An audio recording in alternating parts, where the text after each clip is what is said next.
Hi, everyone. I just wanted to say thank you. Welcome to the channel. And this is a recording from one of the webinars that we did for the monthly Patreon coaching. And I wanted to invite everyone to the Metaphysical monthly meeting for free and everything. We just want to show, we're not selling anything. We just want to show everyone sort of what we do in the Patreon community and give people an opportunity to join in. So I'm going to place the link to that invite tonight at 8 p.m. Eastern. In the description below, and I'm hoping that some of you can join us and we can say hello and have a chat. So thanks so much, and without further ado, let's talk about what is your higher self. Thanks again. I guess just a little bit of background on me. Some of you have seen me, some of you may have, this is the first time that you're sort of introduced to me. I call myself a wizard. I do that because that term is very exciting to me. It's fun. It's kind of loose. Really, the best way to describe my work is I could be called a mystic or a magician, white magician. A lot of my work is intuitive, spiritual, intuitive work, and really my primary goal has been to understand the reality around us, the universe, and God. Prior to my around 33 years of age, I was basically atheist. I really had no concept of any of these things. And I had what's called, some of you may be familiar with what's called a Kundalini Awakening. And after I had the Kundalini Awakening, I just had this like sort of obsession, that grew in me. So for the next few years, I then studied magic, and not magic as in illusions of like, that Chris Angel mind freak type stuff, but magic practice, what some might be understood as the mysteries, the various mystery schools, the Order of the Golden Dawn, and various older ones, and essentially learned how to connect in with my higher self and then obtain information. In order to then distill it as best I can and then distribute it to people such as yourselves. Because I feel that a lot of our collective sort of seeking and confusion and sort of suffering, I think, is really based in a lot of cultural and societal misunderstanding around what the universe is, what's going on here. So all of that is to say that this information is something that you can find some of these I guess concepts illustrated through various religious teachings. In English, we don't have a lot of words for a lot of the concepts that I'll be talking about.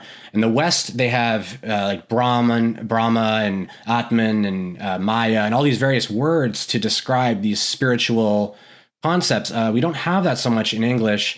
And so I'm using English to try and illustrate primarily what our higher self is and what we are, so that we can understand a little bit more clarity what we're doing when we're trying to connect with our higher self, where that is, and what's kind of how that all functions. And the reason that we're doing this is really just to try to help people feel a little bit less uncertain. I think there's a lot of uncertainty in the world, in spirituality, religion, and all over the place around what this is to connect with our higher self. What these concepts mean, and essentially, if you could imagine that somebody asks you to get on a boat and you don't really know what a boat is. You might be a little hesitant to get on a boat. You might be like, I don't know if that's safe, right? And the higher self and spirit guides, for example, when I first heard of these concepts, I was like, these sounds like ghosts. It sounds like ghosts. I don't know if I want to talk to ghosts. And so I really think it's important to try to approach this this is going to be more of like a metaphysics type of explanation. And I'm trying deliberately to keep most religious concepts out of it. You'll find ties of things that I say into many of the religions, and I may make some references here and there.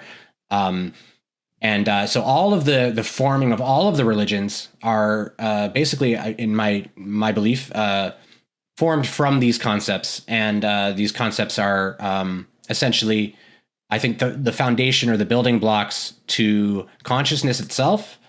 And if we can understand these, then we can get a much better idea of what it means to talk to our higher self, and kind of how to work with our higher self in a way that is conducive to our learning, instead of a sort of resistance type of, because we can actually have a sort of conflict with our higher self, because our human self can be a little bit confused as to the purpose of the higher self, and where its directions are going from, what's its motivations, what's the higher self's priority.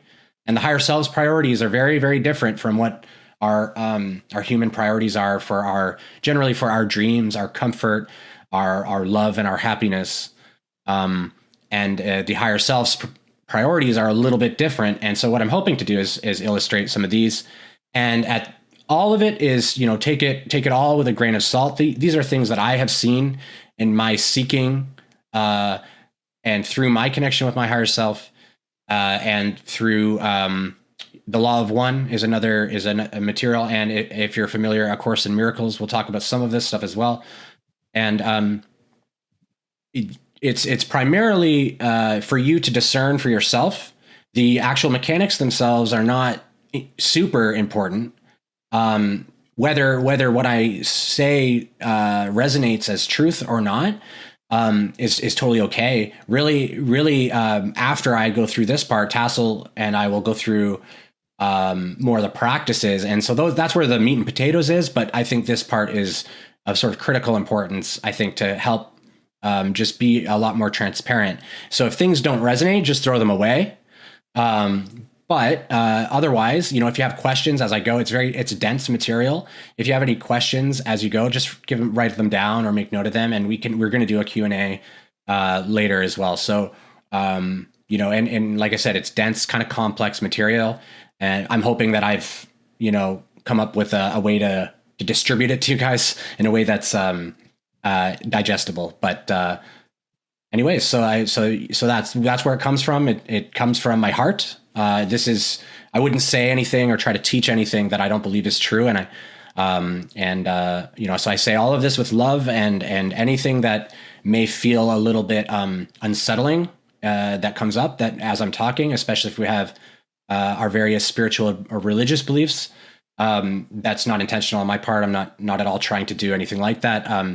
I'm speaking of unity and love as much as I can, and truth. So I just wanted to highlight all that. And if things don't resonate, please discard them. And always, your heart, follow your heart. So with that said, if we could move over to the next slide, that'd be great.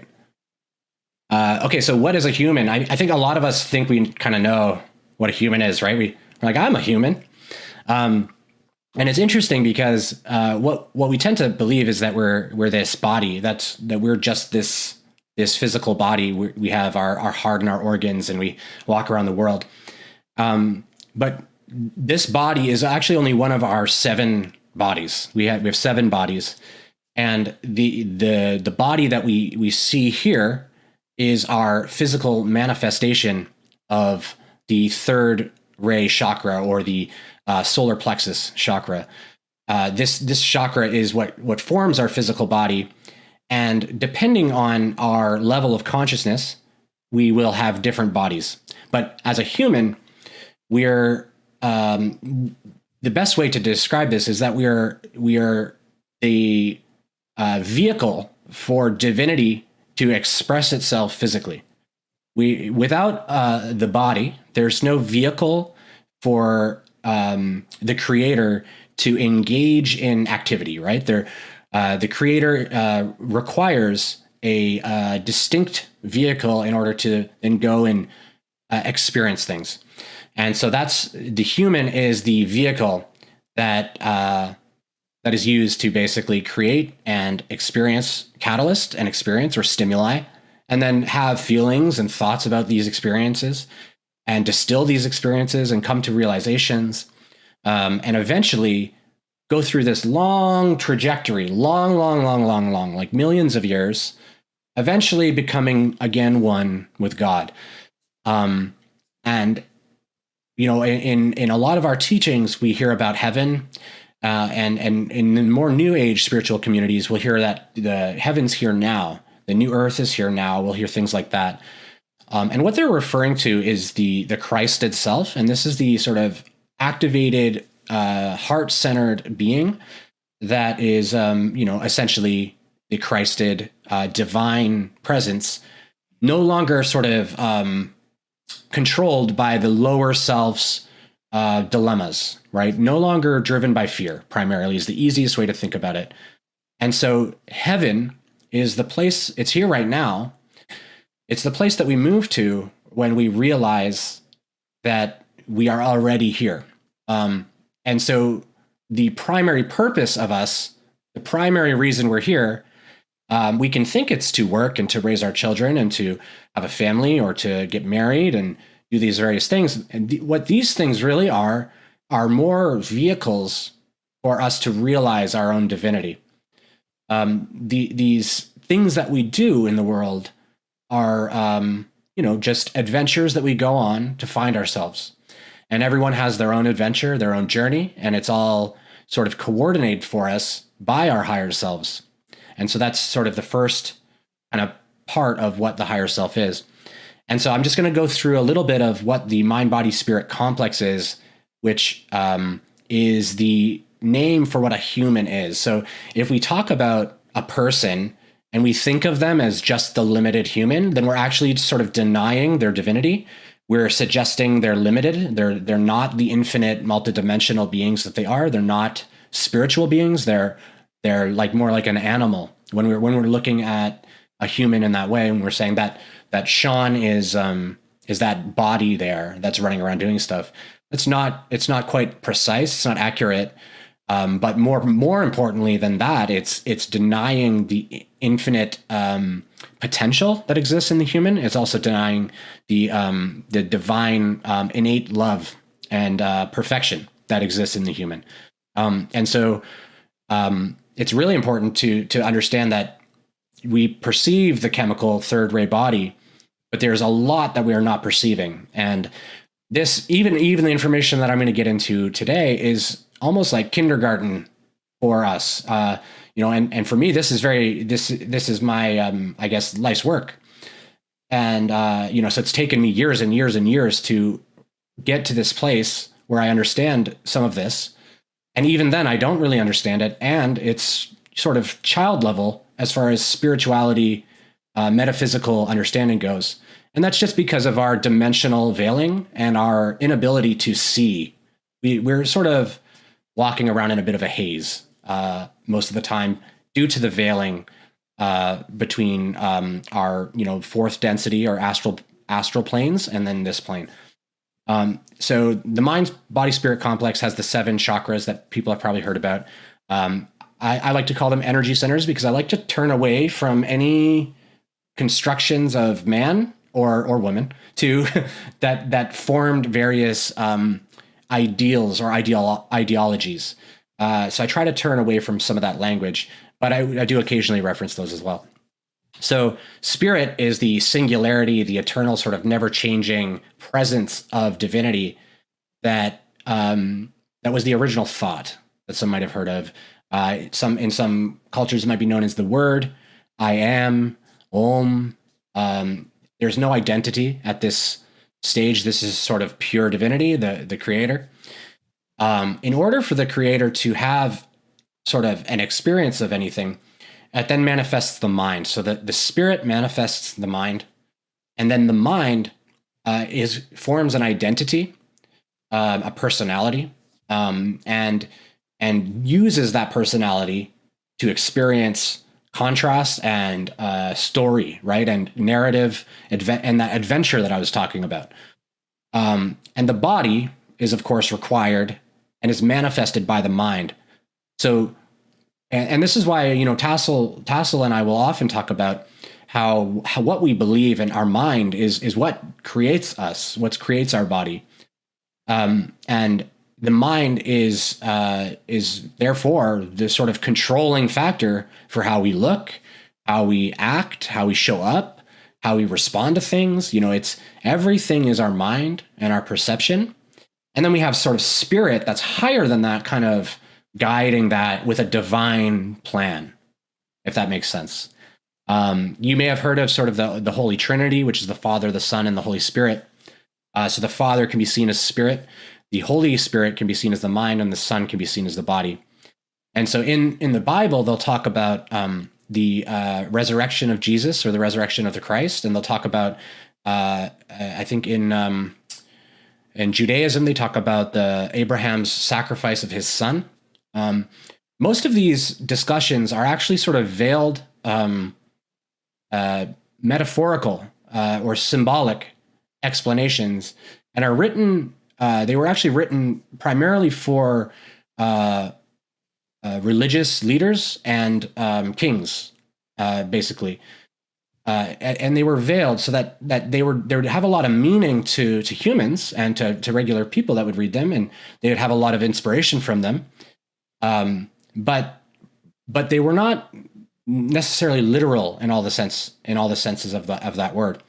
And so when we're becoming Christed, what we're really doing is we are allowing we'll talk about, I think Jesus says in the Bible somewhere, he says, in order to be as I am, you must let yourself die, or you must die to yourself, I believe is what he says. And what he's referring to there is that the son, or the body, has to die to itself to recognize its divinity, which essentially can mean the lower self, or the egoic self, which is inhibited by fear, has to, basically relinquish all of that and say, all right, I give myself to God. I'm an empty vessel. I'm here to be, to serve the Creator. And in doing that, all of the pain and fear is sort of washed away. And so that's kind of what a human is. It's the manifestation of the mind of divinity. And all of us have bias through all of our past lives and different things. And even if we don't believe in past lives, we could think of just bias that's been developed in this life through our experience, that has informed our state now, right? So we can, for example, I haven't done a lot of these types of talks where I've taught classes. And so I felt quite nervous coming on here to do this because it's new for me. It's kind of a little formal. And so my mind, my personality is not super used to this type of environment, not super used to this type of engagement with other people. And so I, of course, feel nervous and things like that. And so all of those fears, right, are generated in the mind. They're not real so much. They're more like illusions to present to me some contrast and some challenge to overcome, to remember that I'm loved, I'm perfect, and everything's fine. And we can notice that this same story is repeated in all of our challenge, always. Any type of challenge we ever encounter, this same thing is repeated. And so the human is the vehicle to engage in these challenges. You're doing great. Thank you so much. I appreciate that. I appreciate you. So that's the human, and that's the best way to describe it in a sentence. The human is the vehicle for divinity to express itself and to remember itself through. And if we could go to the next slide. And so now that we know what a human is, it's important to just briefly talk about the densities of consciousness. And this is the evolution of consciousness and how consciousness eventually became a human, and where we're going to go from here as well.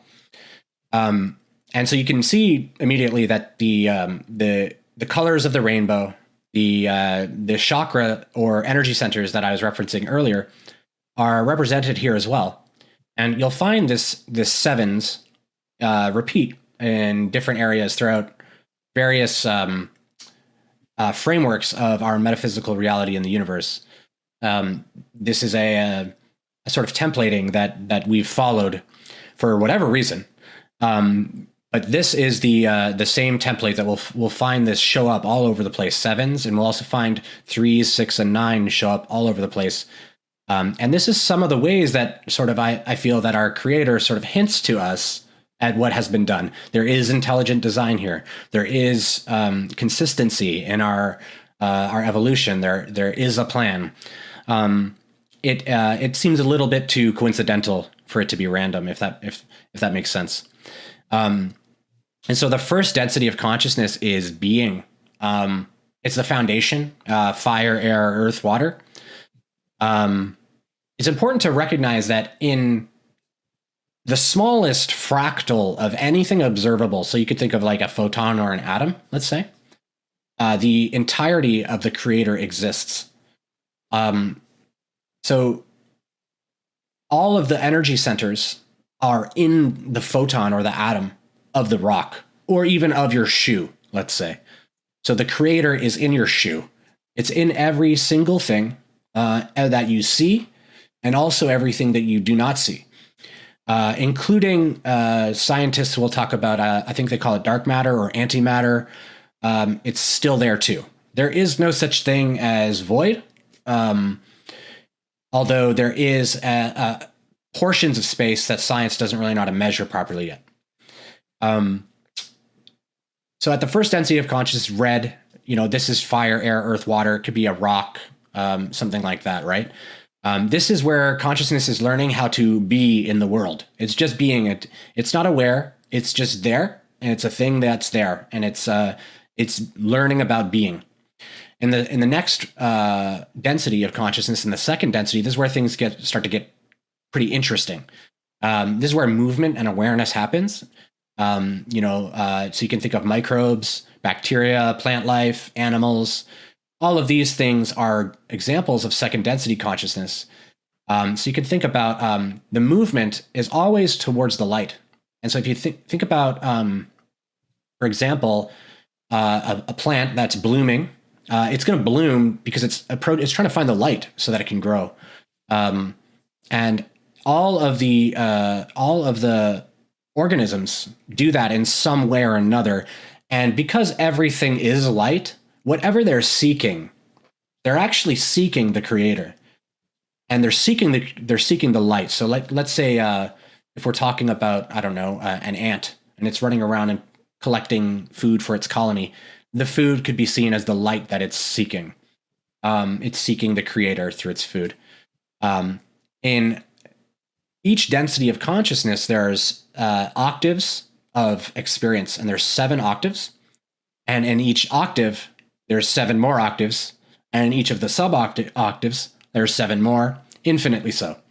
And so there's infinite layering to consciousness that continually just constantly is stepping up and evolving.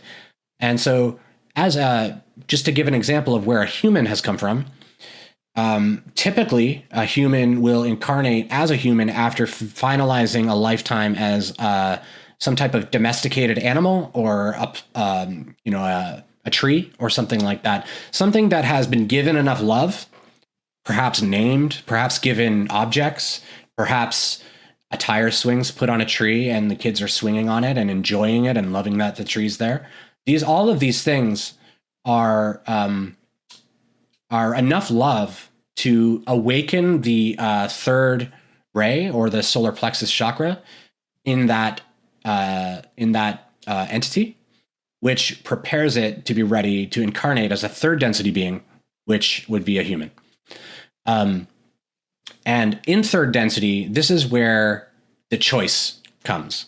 Third density, we are self-aware. We have a vastly superior intellect, vastly superior capacity for interrelational dynamics, conflict, all of these things. We start to, in this level of consciousness, is when we start to do things that don't make sense from a survival standpoint. For example, we travel just to feel, because we feel like it. We want to see new things, so we travel. We draw pictures, even though we can't eat them. They don't feed us. We We create music, even though it doesn't also feel, these types of behaviors, art, creativity, any type of expression in that way, anything that is not directly based on our survival is pretty new. And so you'll see in perhaps your pets, where they start to say, I don't know, maybe they get toys and they start to realize, oh, I'm a being and I have possessions. This is when their third ray is starting to open. They're starting to realize they have a self-identity. They have they have will. They can choose what they're doing a little bit, that type of thing. And once they've achieved that, that's when the next life, most likely, they'll incarnate as a human. And so then the next density is the fourth ray, or the green ray. This is universal love. This is the Christ itself that I was talking about. This Christ itself is reached when the choice is finalized. So in the third density, we're making the choice. We're choosing between love and fear. We're choosing between unity, separation, or illusion or truth and illusion. It's really that simple. We're not actually meant to understand much more than that. The reality is set up in such a way with the veiling so that we're very kind of shielded from any real understanding of what's happening. And the reason for that is so that we can make a decision sort of from our heart, like just from our intuitive beingness, that, oh, I prefer to be a being of love, or I prefer to be a being of separation, to serve myself and to perpetuate fear so that my desires and comforts are all met. We can only really make that choice with our free will if we can't see all of the mechanics yet. And then in the next density, we start to understand what love is. And so we start to truly understand love in fourth density when we learn love of self and love of other self. And we have chosen our path. And if we've chosen love, then we'll be on a path of service to others. And if we've chosen fear, we'll be on a path of service to self. And in order for us to ascend to the fourth density, we want to maintain a 51% service to others polarity, it's called.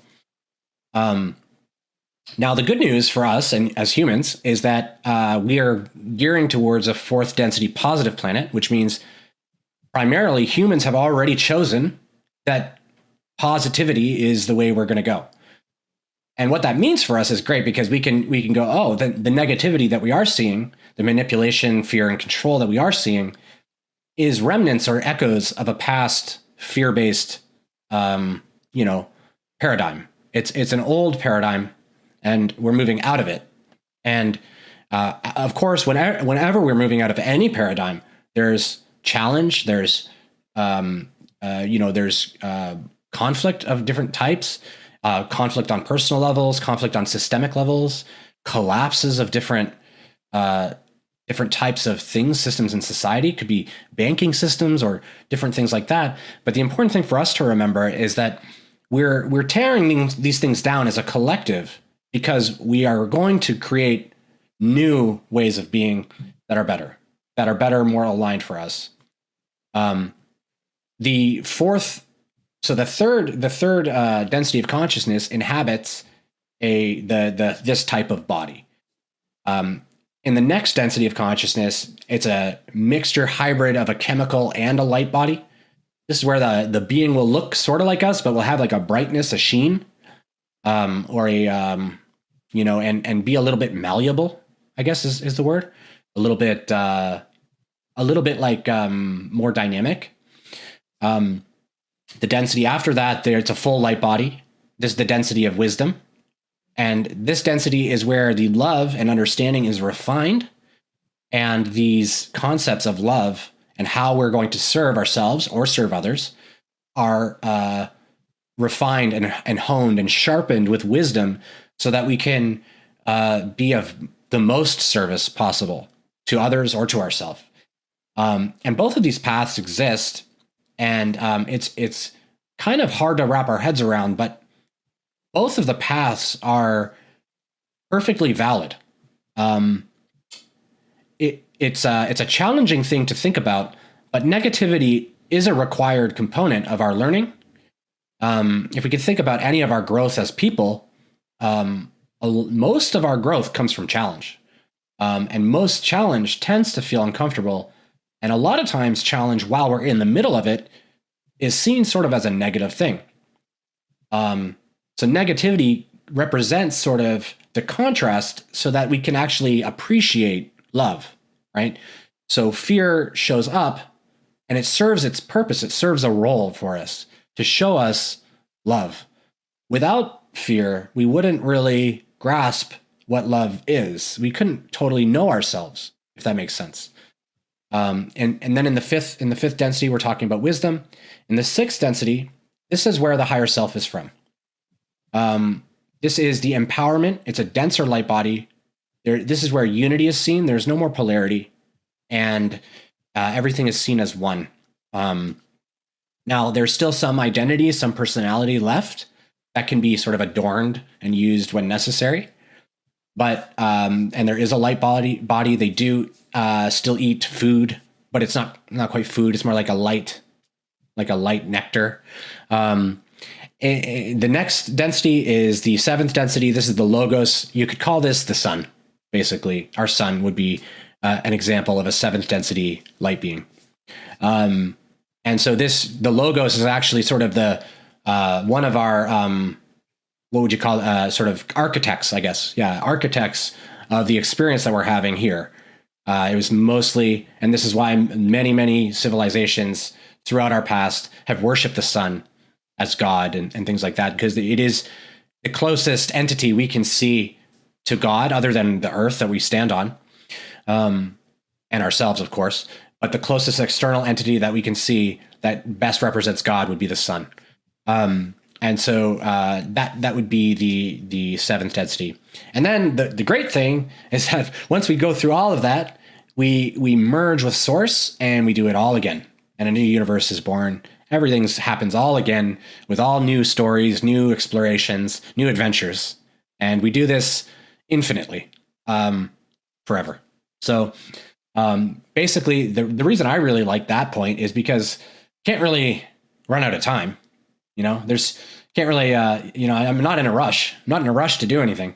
Got all the time in the infinite universes to do this stuff, right? So we can use some of these concepts to help remind us when our human self gets really agitated about patience, impatience, or trying to rush, trying to improve ourselves, trying to learn faster. Oh, why don't I get it yet? Why don't I get it? Well, we're not going to get it for millions and millions of years, and then we're going to forget again and do it all again. So let's just, kind of be gentle on ourselves and take our time, and do our best to proceed, in comfort or in some joy and some serenity. I think is kind of the goal. That's at least what I think Tassel and I are trying to teach. So yeah, if we could go to the next slide. And so now that I'm kind of past all the technical, I guess, stuff, this is the more interesting stuff, I think, and the more important stuff. And the first thing to understand is that the higher self is actually directly you. It's you in the future. It's you from a place that has advanced so far that now is totally outside of time and is able to look back and offer guidance. So, the same way you kind of can trust yourself to try to do your best or make decisions that you think are well made and things like that. We don't always make the right decisions as humans. We make decisions that are sometimes problematic for us, right? But the higher self has gone through all of this. They've learned everything. They know you way, way, way better than you know yourself. So much better that I can't even explain how much better the higher self knows you. They see every aspect of you laid bare at all moments. And then they also are purviewing your entire experience at all times.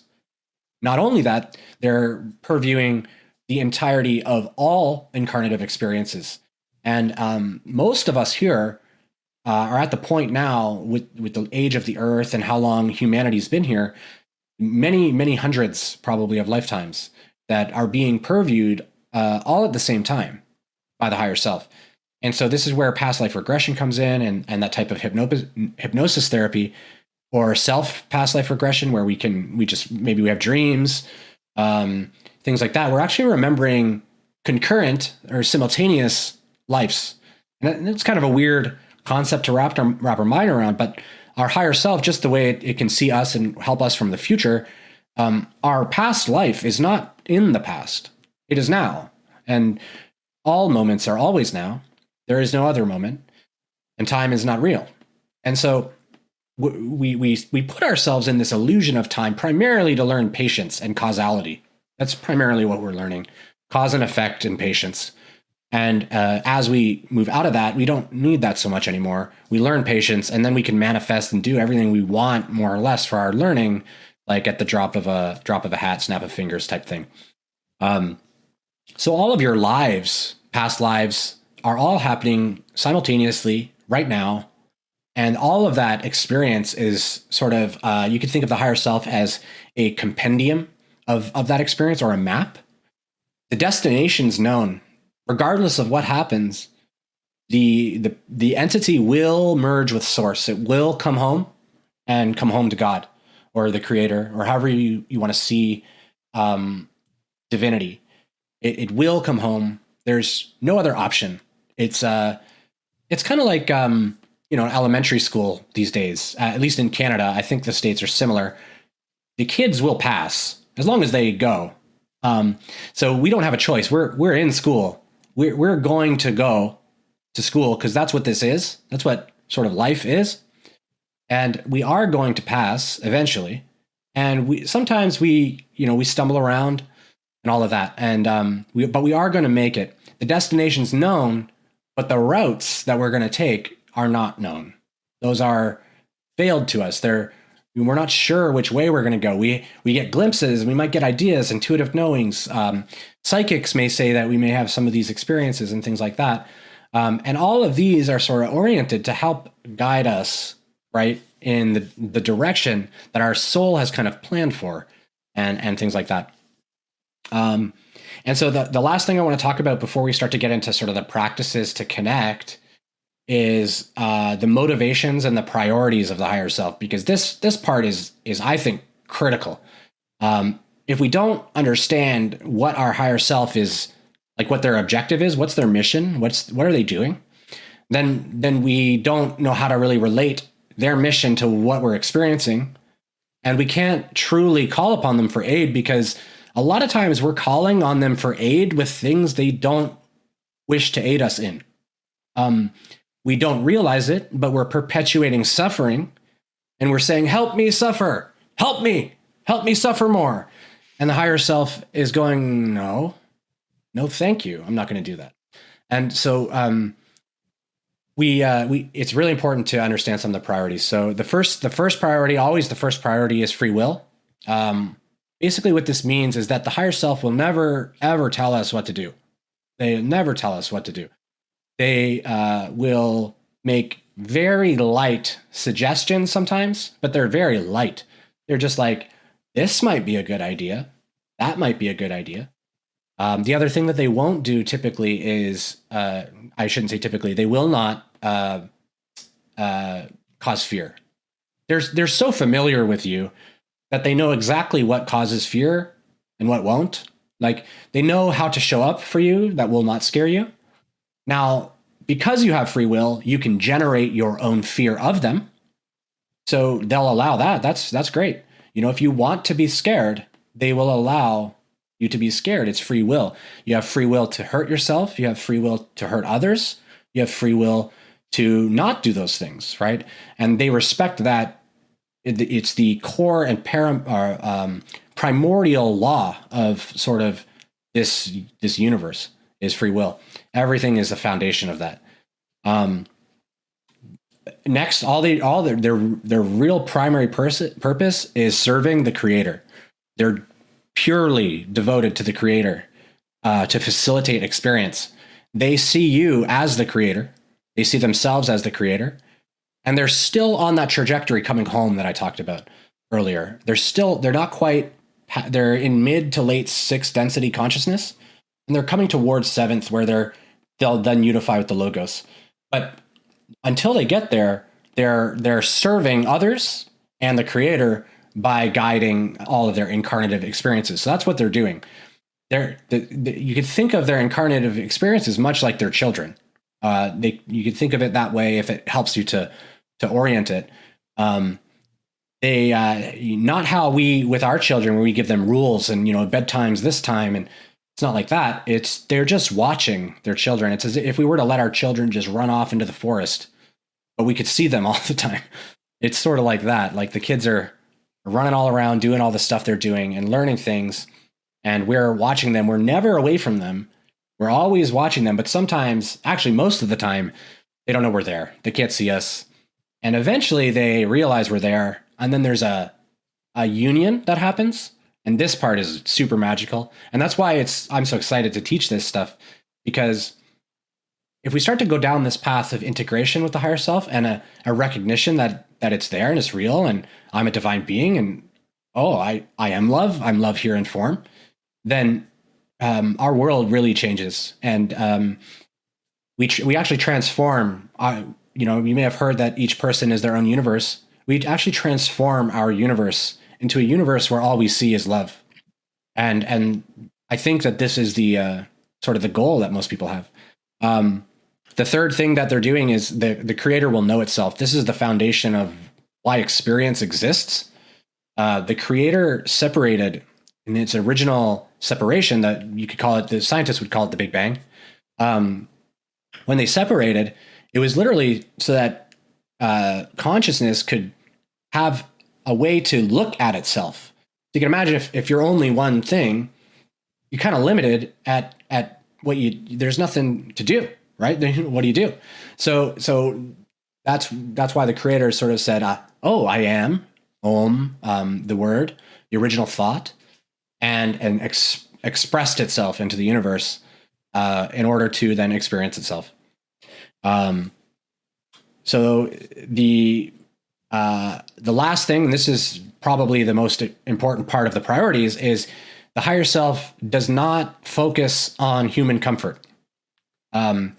It does not focus on the things that the human believes will provide it comfort. It does not mean that it won't aid in achieving comfort. It doesn't mean that it won't facilitate comfort when comfort is appropriate. But essentially, we go through these cycles. You'll probably notice this in your life. At least I certainly do. But we go through cycles of like comfort, discomfort. I feel good. I feel a little bad. I feel better. I feel, we don't tend to just be constantly happy. And most people that are constantly happy and comfortable probably aren't. They probably have this cycle going on inside. They're just better at masking that. Or perhaps they're enlightened. Either way. The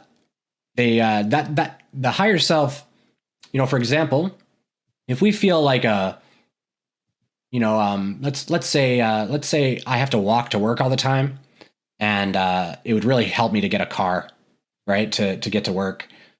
But maybe my walking to work is so uncomfortable for me that there's a bunch of lessons and stuff that I need to traverse as a human. I need to start to understand various things about my consciousness, about my experience, so that I can transmute those things and become at peace during my walk. The higher self isn't in that situation, presuming that's the lesson that I'm to learn. The higher self is not going to accommodate your human with a car, because it is counterproductive to the lesson. The highest and best thing to do is to say, I'm sorry, Sean. I know this is hard. I love you. I'm sorry. I'm with you. I love you. You have to go through this. It's appropriate. And it's really, really important that we grasp this, because our human desires and our thoughts of what we deserve, what we should have in our lives, what we have been told by society is important, are very, very distorted and very typically very distorted and very sort of off center from what our divine self really cares about, which is more or less our learning and evolution and embracing our divinity. And so the higher self's primary goal, once the being starts to realize that it's there and stuff, prior to that, it's more or less, there's not really anything happening, right? There's not really connection happening. The higher self's observing and sending love. The human is entirely unaware of its presence, not really hearing it, not really knowing it's there, kind of just doing its thing in whatever environment, societal stuff is happening. It's just doing what it thinks is the right thing to do, based on its sort of trajectories.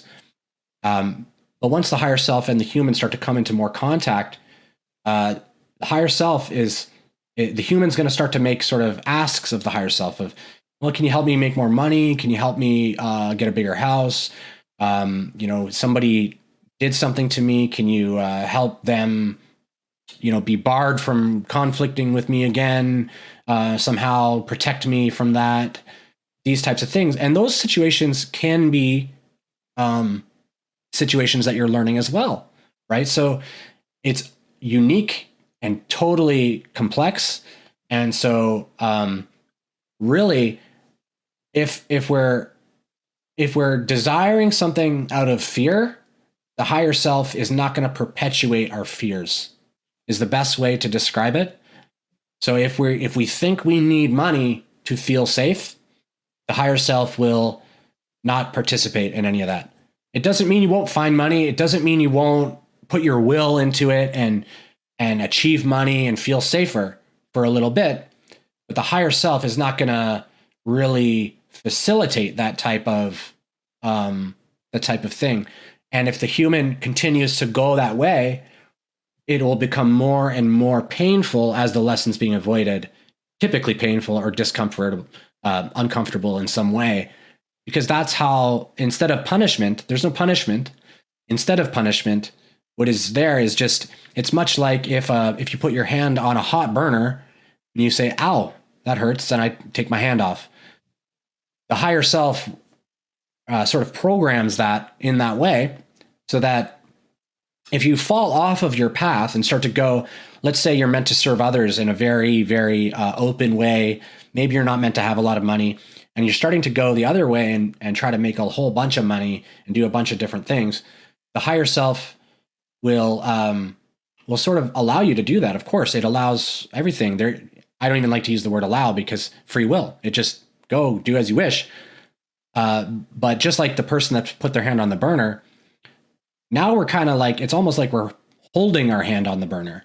We're saying, I haven't noticed the signal of pain or discomfort, and I'm going to hold my hand here until it hurts so much that I just can't help but correct.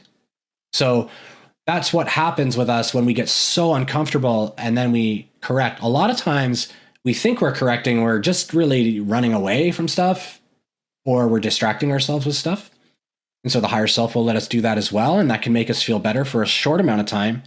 But then the discomfort comes back, and we realize that we didn't pick up the lesson.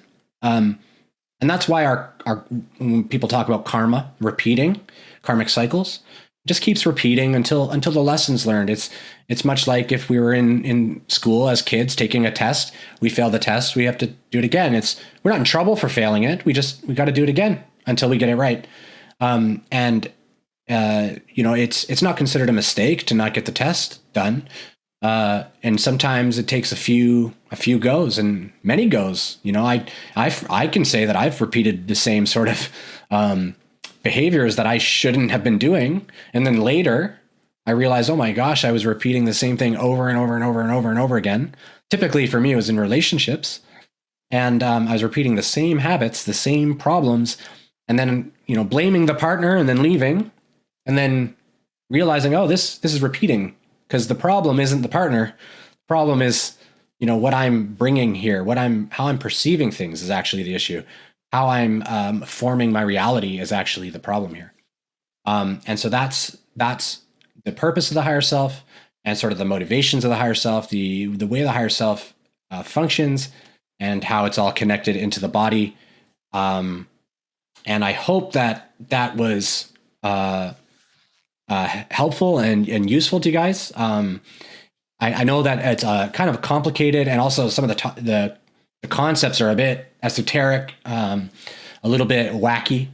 But I promise that if we can wrap our heads around some of these concepts, we can start to find a lot more peace, because we start to really grasp why we're here, what we're doing here, and how we're showing up, and what we're meant to learn. And we're not generally meant to learn to hide from fear. We're meant to transcend the fear. And so wherever there's fear in our life, that tends to be where our lessons are going to be.